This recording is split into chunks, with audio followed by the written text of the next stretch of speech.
बच्चों, पिछली बार हमने मानवीय तंत्रिका तंत्र अर्थात द ह्यूमन नर्वस सिस्टम के बारे में पढ़ा था। हमने ये जाना था कि इसे 3 भागों में विभाजित किया जाता है। उन 3 भागों के नाम है मध्यवर्ती तंत्रिका तंत्र, जिसे हम दूसरा नाम देते हैं केंद्रीय तंत्रिका तंत्र। मध्यवर्ती और केंद्रीय तंत्रिका तंत्र एक ही तंत्रिका तंत्र का नाम है, एक ही पार्ट का नाम है। इसके अलावा दूसरा है परिधीय तंत्रिका तंत्र और तीसरा है स्वयं निर्देशक तंत्रिका तंत्र। इसके बाद हमने केंद्रीय तंत्रिका तंत्र अर्थात मध्यवर्ती तंत्रिका तंत्र के बारे में भी पिछली बार जानकारी प्राप्त की थी। अब जो है हमें ये भी पता है कि जो केंद्रीय तंत्रिका तंत्र होता है वो मस्तिष्क और मेरुरज्जु से मिलकर बनता है। तो आज हम जानकारी इकट्ठा करेंगे कि मस्तिष्क क्या होता है। ठीक है, इसके लिए भी मैंने लास्ट टाइम वीडियो भेजा था और आप लोगों ने वो वीडियो देखा होगा। तो आज हम एक बार और ओवरलुक कर लेते हैं किसके ऊपर, मस्तिष्क के भागों के ऊपर। देखिए आपके सामने इस वक्त डायग्राम जो दिख रहा है वो मस्तिष्क का है।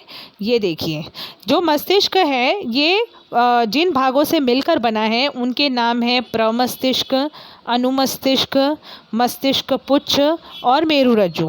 इन सभी से मिलकर तैयार होता है हमारा मस्तिष्क।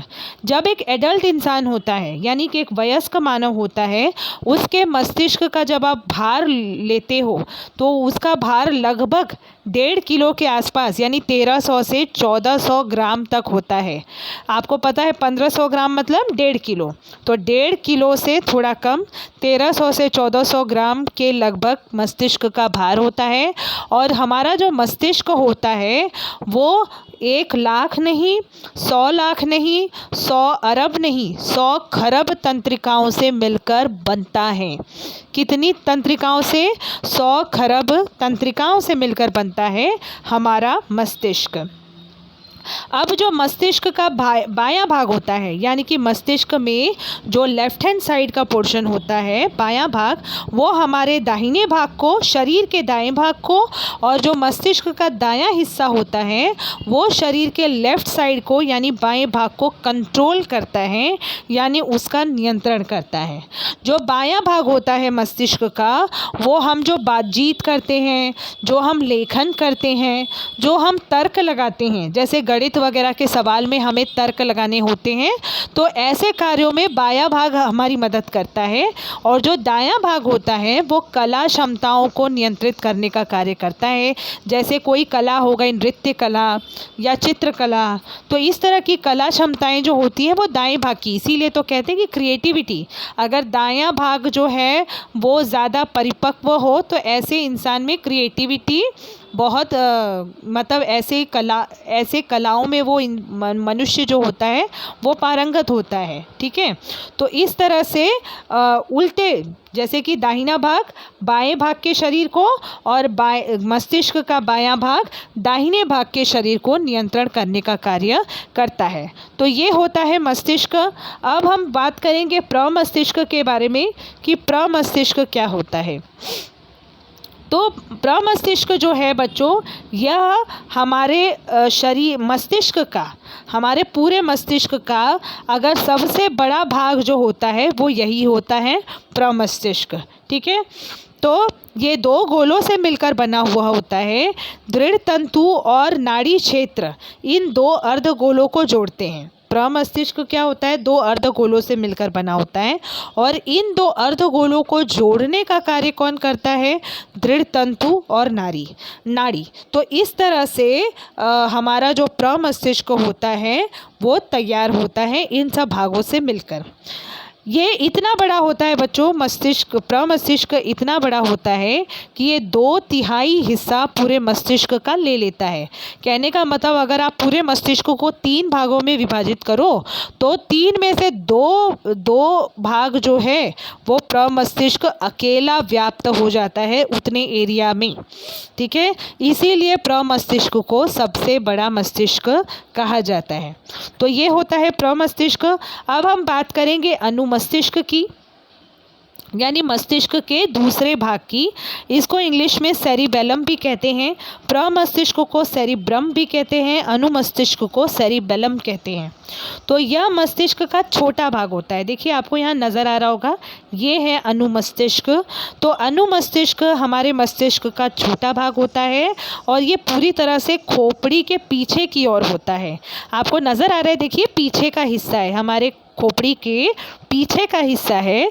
तो यहाँ पर ये अनुमस्तिष्क मौजूद होता है और साथ ही साथ प्रमस्तिष्क के नीचे की ओर ये मौजूद होता है। फिर से देखते हैं, अनुमस्तिष्क जो है ये हमारे मस्तिष्क का छोटा भाग होता है, खोपड़ी के पीछे की ओर और प्रमस्तिष्क के नीचे की ओर होता है। तो ये है अनुमस्तिष्क। अब हम बात करेंगे मस्तिष्क पुच्छ की। मस्तिष्क पुच्छ आपको कहाँ नज़र आ रहा है? तो इस तरफ देखिए, आपको मस्तिष्क पुच्छ जो है वो नज़र आ रहा होगा। यह मस्तिष्क का पश्चिमतम भाग कहलाता है, यानी सबसे पीछे का भाग कहलाता है।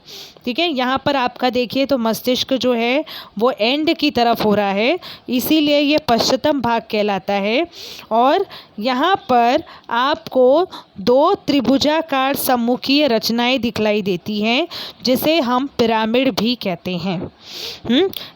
अभी मैं ये यहाँ से रेड कलर का प्रिंट हटाती हूँ, तब आपको दिखेगा। ये देखिए, त्रिभुजाकार सम्मुखीय रचनाएं आपको जो दिखाई दे रही हैं, इसे पिरामिड कहा जाता है। इस तरह से मस्तिष्क पुच्छ ये होता है मस्तिष्क पुच्छ। फिर से मैं बता दूं, मस्तिष्क पुच्छ क्या है? मस्तिष्क का सबसे पीछे का भाग यानी पश्चिमतम भाग होता है और इसके ऊर्ध्वतल में दो त्रिभुजाकार सम्मुखीय रचनाएं दिखलाई देती हैं, जिसे पिरामिड कहा जाता है।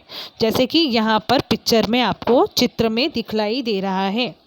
तो ये हो गया मस्तिष्क पुच्छ। अब हम बात करेंगे मेरुरज्जु की, यानी कि स्पाइनल कॉर्ड की। मेरुरज्जु यानी कि स्पाइनल कॉर्ड, इसके लिए आपके बुक में एक बहुत ही बढ़िया सा पिक्चर दिया गया है। ये देखिए, मेरुरज्जु आपको दिखलाई दे रहा होगा। ये मेरुरज्जु का पिक्चर है। यहाँ पर देखिए, ये जो लाल रंग की एक ट्यूब जैसी गुजरती हुई आपको दिखाई दे रही है, वो है मेरुरज्जु।